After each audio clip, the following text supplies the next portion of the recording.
Okay. Mayong adlaw mga binati o minahal kong matalumnon. Welcome to my channel. Welcome to Ikot TV News, ang channel sa kalambuan sa lungsod sa Mata. Today is July 9, 2023, Domingo ron guys. Nangyari lang para sa bayan. Okay.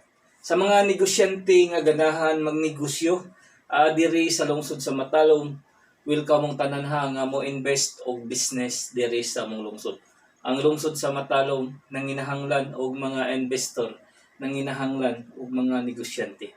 Ako man ang hinaot nga daghang musanong, daghang mo put up og negosyo diri sa among lungsod. Ako man hinaot nga ato gihapong ipatronize ang atong Matalom Boardwalk. Ako man hinaot nga atong ipadayon ang pagsuporta niini, atong ipadayon ang pagpabibo murag medyo siguro sa panahon guys niya kita busy man gitaw niya ta sa iwi, pero ato gyapong paningkamutan nga mubibo kay mag ongoing ang pagtrabaho nga ni guys. Ako mang hinaot sa taga Matalom nga ato gihapong atong ipadayon ang pag patronize sa atong Matalom Boardwalk guys.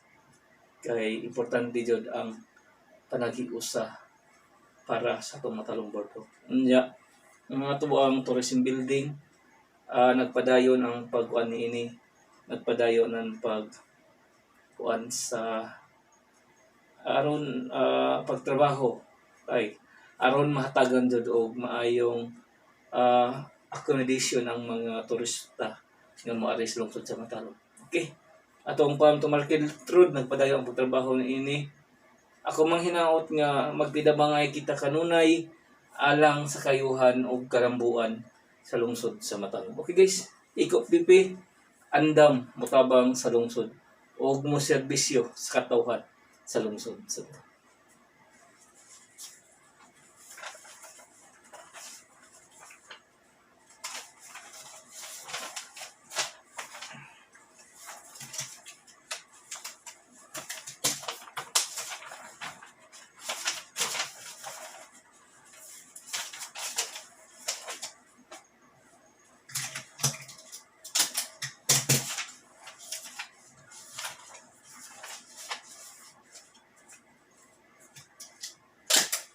Balikon ko sa mga negosyante nga ganahan magnegosyo diri sa lungsod sa Matalom. Welcome mong tanan nga mo invest og business diri sa mong lungsod.